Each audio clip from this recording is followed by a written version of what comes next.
Hi, I'm Evilise Page, and thanks for listening to the Believe Big podcast, the show where we take a deep dive into your healing with health experts, integrative practitioners, biblical faith leaders, and cancer thrivers from around the globe.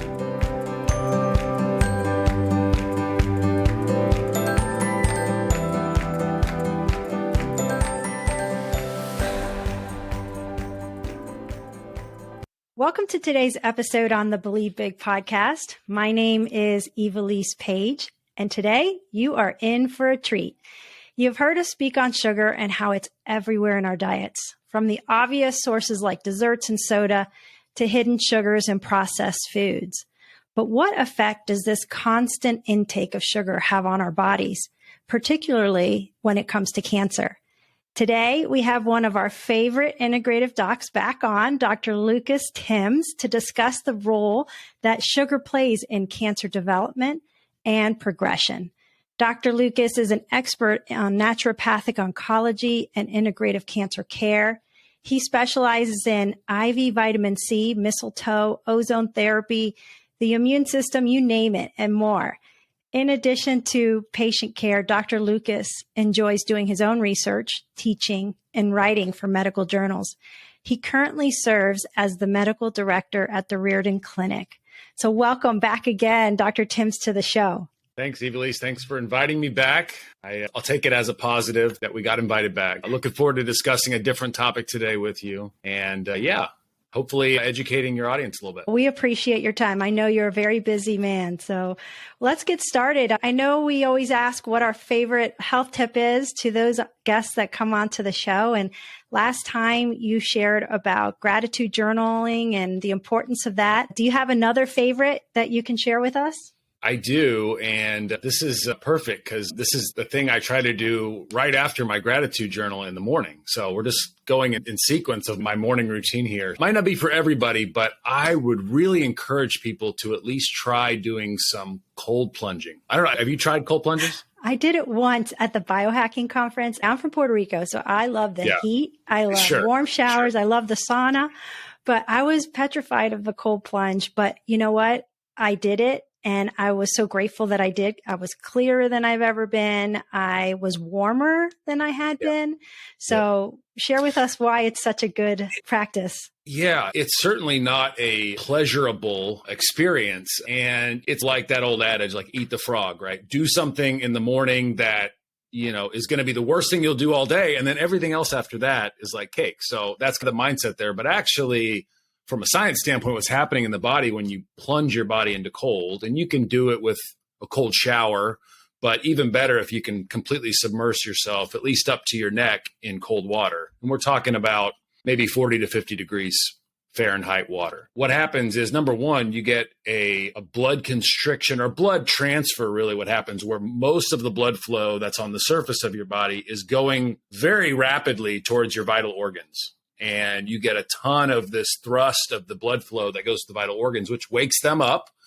It's impossible not to wake up pretty quickly when you jump in that thing, especially first thing in the morning. So it's a great way to get things going, but the blood flow is key. And then secondly, the endorphin release is, I think, what most people feel once they get over the initial shock of the cold. And especially they've shown that this lasts up to 2 to 3 hours after the cold plunge, even after you get out, that you have this release of endorphins, which are these really like positive molecules that your body makes when you work out or do other pleasurable activities. They're good things for the body, and they really are like signals for healing and lots of things to start working well in the body. And then I think just from a mental standpoint, you get a little bit of a dopamine release. There's a big sense of accomplishment. It just gets the day started off on the right foot. I would encourage everybody to try it. It might not be for everybody, but I've found it to be a really nice way to start the day.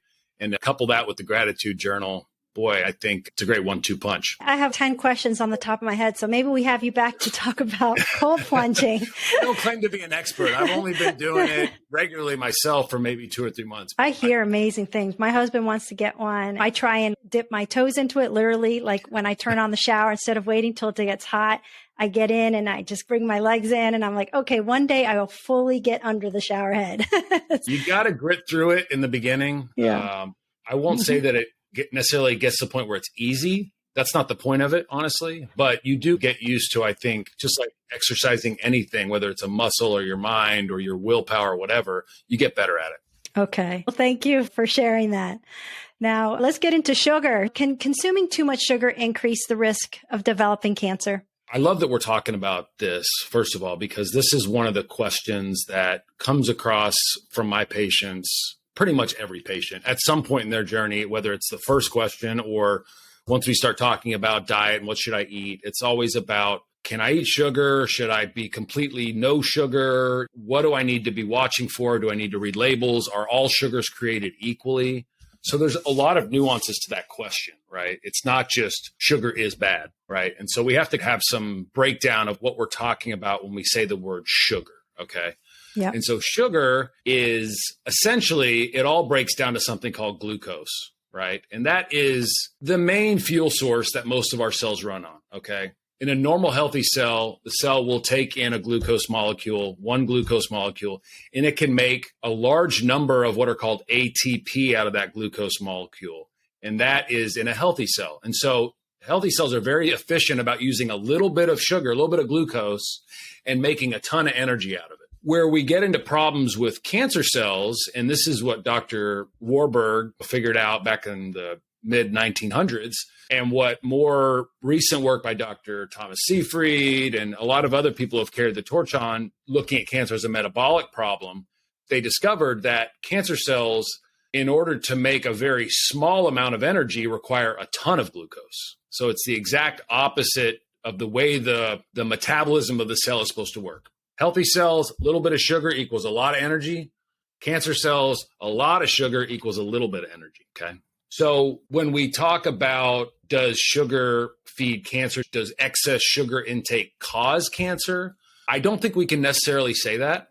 What we can say is that once you have cancer, which metabolic syndromes that involve excess glucose can be one of the things that set you up for cancer, and too much inflammation and those types of things that lead to cells being forced into that cancer state. But once you have cancer, and especially if that cancer is in what we call a growth phase or an active growth phase, that sugar is going to be, especially the simple sugars, we're talking about junk food sugars, right? Processed sugars, sodas, cake, cookies, donuts, that type of stuff. Those are like the most readily available fuel source that most cancer cells are going to look for and are going to allow the cancer cells to continue to grow at a rapid rate. And so are there certain types of cancers that you have found that are particularly more sensitive to sugar intake? Yes. So this is where the discussion gets even more complex, is there's different tumor types. And then, of course, there's the individual person, right? There's not a one size fits all when it comes to any of this stuff, unfortunately. Just like we all can't wear the same shoe size, it's not all cancers or all sugars drive cancer, all cancers feed on sugar, and all people with cancer, sugar's a problem. And so this is where I hate that we tend to paint things with broad strokes in terms of diet and cancer. You've got all your different camps out there, right? You've got your vegan camps, you've got your keto camps, you've got your paleo camps, you've got your fasting camp. Every camp is out there, right? And everyone seems to be pigeonholed into one or the other. But to me, the necessary information goes a lot deeper in terms of, where's this person coming from? What diet did they have when they got cancer? Okay. What is fueling their cancer? Because sugar is not necessarily the only fuel source for cancer. Some cancers, especially cancers of the digestive tract and organs that are involved in digestion, there's going to be a more of a affinity towards using glucose and sugar. Also brain tumors. There's a lot more glucose receptors in the cells of our brain than other parts of our body. So there's certain tissues and parts of our anatomy that are set up for that. But say a hormone-driven breast cancer, sugar can be a problem for those women, but the estrogen is going to be more of a fuel source for that cancer than a glucose molecule is, okay? And so it's not even necessarily just our macronutrients that we have to look at as fuel sources. So we really need to take each person as their sort of N of one, which is hard to do when we're trying to figure out how do we apply all these things to the masses, right? It's very hard to do that. And so each person, if you're going to really figure out the best diet, it needs to be on an N of one basis, looking at their metabolic health, their metabolic history, where is their cancer? Do they have other things that may be driving their cancer, like toxins or hormone issues or gut problems? And it's not just as simple as saying, if you cut off sugar, you're going to starve the cancer. Yeah. And that's what I love about what you do and our friends at Remission Nutrition. And it really is that N of one. I actually had them do a evaluation of my diet years after my cancer. You think green juice is great and shakes, protein shakes are great after you work out. And for me, I'm one of those that is very sensitive to the glucose and, based on my blood work and Right. even natural sugars I'm sensitive to. So I was making my shake and I had put pineapple in there, coconut water, spinach, all these things that I thought were great. But they said the reason why you're crashing, Evilise, is because you need to have some fat, healthy fat, and your blood work is showing you're super sensitive to it. So only blueberries. Add coconut milk or almond milk in there. Add a little bit of almond butter to it.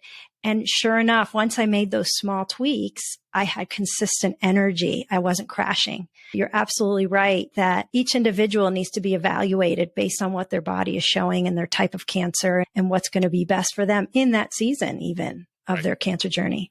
That said, there are some kind of general rules of thumb that we can follow. I was going to ask you, what are some of those?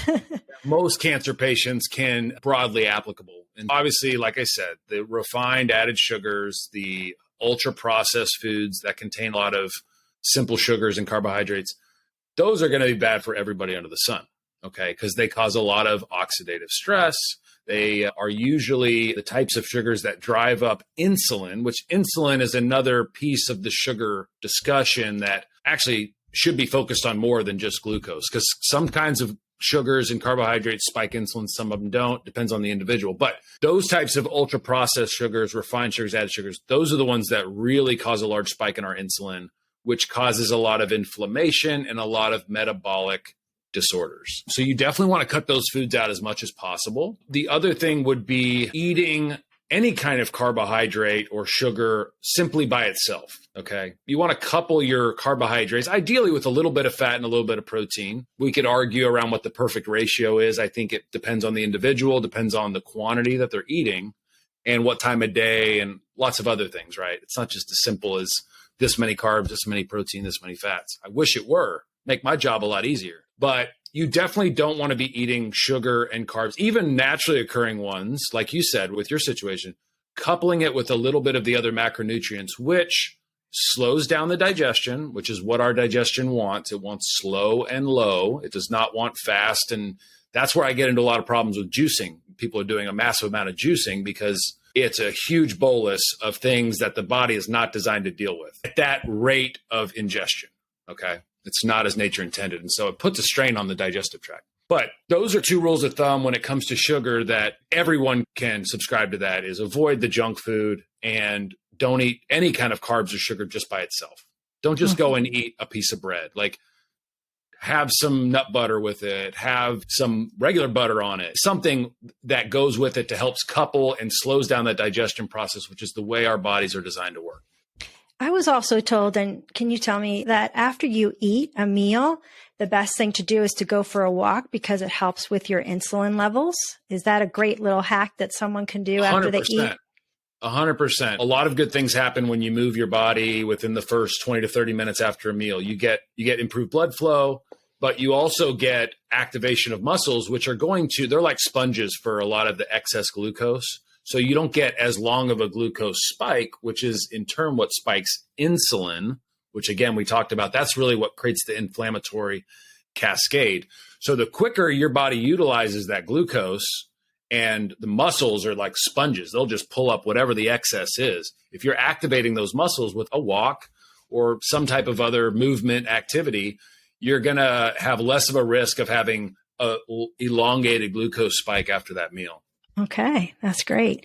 And is that why, or do you think, is there a link between cancer and diabetes with that insulin you've been sharing about?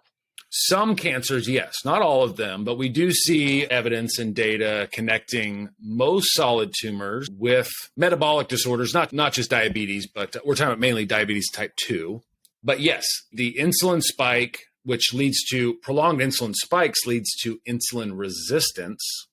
And it also leads to the overabundance of fat. So prolonged insulin in the body is a obesogen. It triggers the growth of more fat cells in that part of the body, wherever you're having the insulin spike, which is usually going to be in your digestive tract, your abdomen, your midsection. Yes. So this is why we see obesity as an independent risk factor for lots of cancers, which usually is due to some sort of obesogen, which could be insulin resistance, could be other environmental factors, but a lot of the times, especially given the standard American diet, it is coming from that metabolic disorder origin. And so does sugar consumption interact with other cancer treatments like chemotherapy and radiation or treatments that you do at the Reardon? That's a good question. I would say that when patients are in a treatment phase, sometimes we refer to it as a kill phase, or anything that involves chemotherapy or therapies that are going after the rapidly dividing cancer cells. So we're not talking about the cancer stem cells. We're talking about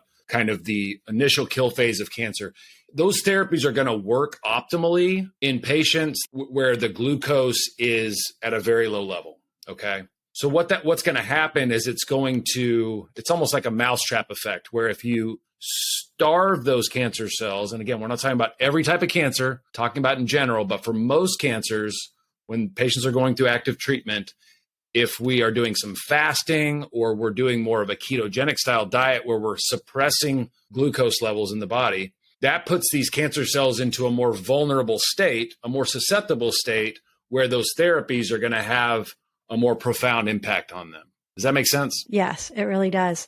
And so what are some ways that you've helped your patients over the years to reduce that sugar intake for cancer prevention and for management? It's so addictive, but are there some tricks of the trade that you can share with us that you have found have helped some? There are some tricks. Every person's a little different in terms of what works for them. At some point, they have to find a restriction method.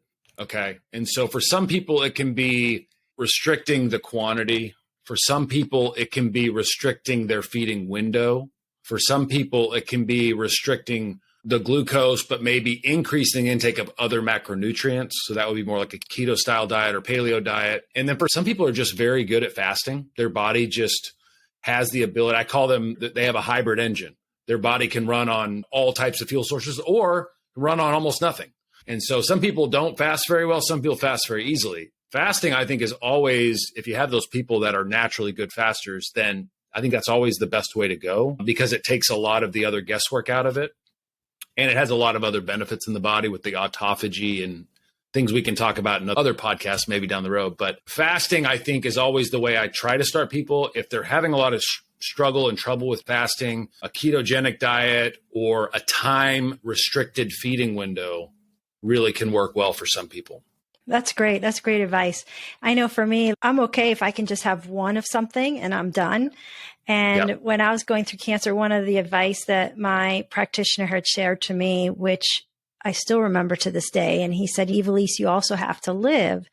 And if your whole day is spent treating the cancer, then the cancer is winning.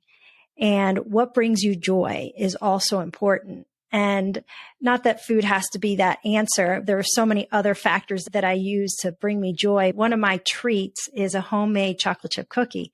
So once a week, when I went to Whole Foods, they had these great chocolate chip cookies that they make, and they're amazing, good ingredients. And I would just have one. I'd finish shopping, and that was like my treat for the week. And it was just all that I needed. Yeah. And it doesn't have to be an all or nothing, or it doesn't have to be never again. But there are ways that you can do things that still bring you joy, but that aren't harmful while you're going through something hard. 100%. And I think I'm glad you brought that up, because that is something that I tell most of my patients is that, look, I don't expect you to have a perfect diet. Nobody does, as far as I'm concerned. And you still have to live your life. And if you're not enjoying your days and it's all just hard work, then what's the point? So that 80-20 rule or 90-10, everyone has a different version of that. However you break it down, if it's one or two meals or one or two little cheats a week, is that going to completely blow up the whole plan and the approach? No. But if it's a daily thing, it's hard to mitigate that. But most people, and I think it'd be interesting to hear your take on this. I think most people, when they start cutting out the junk food, I think most people know what I mean when I say junk food, they start craving that stuff less. Yes. It does get to the point where, just that one time a week is like enough to kind of give them that dopamine release or whatever it is they gain from that and satiate them, versus if they look back maybe over the years leading up to their cancer, it was more of a daily thing. Yes. And then managing stress too, because a lot of people reach for those foods when they're in a stress state. And so obviously we're addressing the stress management piece, which makes the cravings and the hunger for those types of foods a little easier too. Yes. And so talk to us about sugar-free. I know many people think it was sugar-free. And so can you share why artificial sweeteners like aspartame, saccharin, sucralose have a negative impact on health? It's an interesting conversation to have. I will say that if you look at across the board with the studies that have been done, granted, a lot of them have been industry funded, but most of the studies show that artificial sweeteners, it depends on what outcome you're looking at. So we're talking specifically about cancer. But if you're looking at obesity and you're looking at gut health and different inflammation marks, things like that, those are all maybe different discussions. But overall, there hasn't been a lot of studies showing that artificial sweeteners increase your risk of cancer. Okay. We do have a few of them. There's some that are specific with things like aspartame, which is what's used in a lot of diet sodas, where actually the effects of these artificial sweeteners, while you're lowering the glucose in the body, you're having a profound effect on the gut microbiome. Okay. And these bacteria that make up most of our body, actually, we're just big condominiums for bacteria. I know it sounds gross, but like only 10% of us is human. The rest is all like bacteria and viruses and fungus and parasites. But the health of those microbes is really our health. And these artificial sweeteners, for the most part, have been connected with, over time, creating a landscape of these microbes that lead to a lot of our chronic diseases. Okay. And then it wipes out or preferentially selects out the microbes that help us to maintain a good immune system, to decrease inflammation, to help with proper digestion, help with our mood. Our gut has a huge effect on our brain and our mood. And there have been some studies connecting long-term ingestion of artificial sweeteners with an increased risk of depression, increased risk of maybe early cognitive decline, and some, especially for our conversation today, some brain tumors. The research is not definitive by any means, but I would say the biggest connection we know now is that long-term use of these artificial sweeteners, and I'm talking mostly about aspartame, sucralose, some of the sugar alcohols, they have a profound impact on our gut health, our gut microbiome, which has a butterfly effect on everything in our body. Yes. And you said something about sugar alcohols. What about like the xylitol? I heard some things lately that it was just showing how bad that was. And it's in so many health foods and other things. What is your take on those sugar alcohols? Yeah, xylitol, and I think specifically erythritol was one that was in the news recently. We had a ton of patients asking, what's your take on this? What do I do with this information? I've been using this as a substitute. None of the studies that have been done to date are perfect studies. Okay, you'll find some people out there that are poking holes in the flaws of the study, the design, the interpretation, who funded the studies. And so there's always those pieces of the conversation. But if you just look at the science, again, there is a connection between these, even the alcohol sugars, the erythritols, the xylitols, having an impact on our gut microbiome. And you can argue whether the total net result of that is good or bad. There's arguments on both sides, but we know that it is having a profound effect on our microbiome. That may be beneficial for some people. That may be beneficial for some types of cancer. That may be beneficial for some people with some types of cancers in some situations. I don't want to make people's heads spin with all these different potential hypotheticals, but it really is not just as simple as saying these things are good or bad.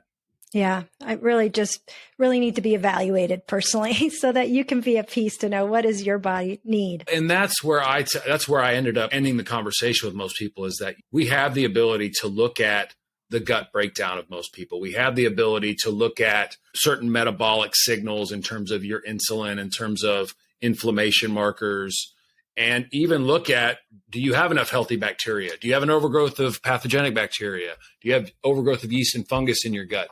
And we can track these linearly in a way where if people are using a lot of these artificial sweeteners, we can see if they're having these types of negative or positive effects on their gut microbiome. And to me, that's where we can give people a little bit more individualized advice on what might be helping them or not. Yes. And what about sugars like monk fruit, date sugar, stevia? The evidence is pretty solid that those are pretty much just beneficial. Okay. Now you can overdo anything, but I do try to steer my patients mostly towards using stevia, the whole stevia extract. There's more heavily processed forms of stevia, so you have to watch out for that. But if you can get stevia in the raw type stuff or monk fruit, date powder, stuff like that, there are some things that are generally pretty safe. Even organic maple syrup, local organic honey. Again, as long as you're not taking those sugars in as a single source of nutrition and they're coupled together in a proper balance with proteins and fats and not overconsumed, that's where I think most people should be focusing in terms of things that they need to sweeten foods or recipes or desserts. That's great.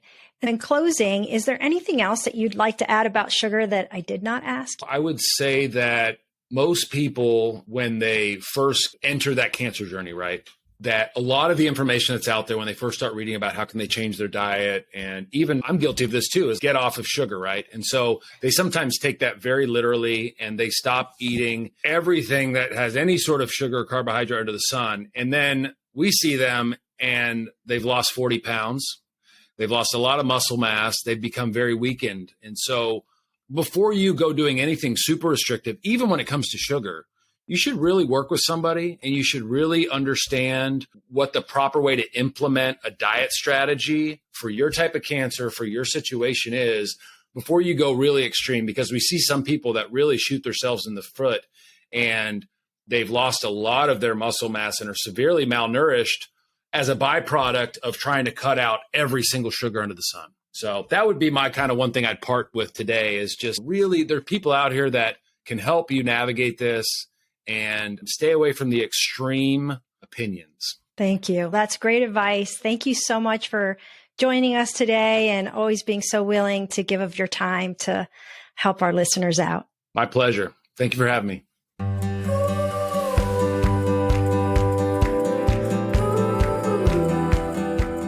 If you enjoyed this episode and you'd like to help support our podcast, please subscribe and share it with others. Be sure to visit believebig.org to access the show notes and discover our bonus content. Thanks again and keep believing big.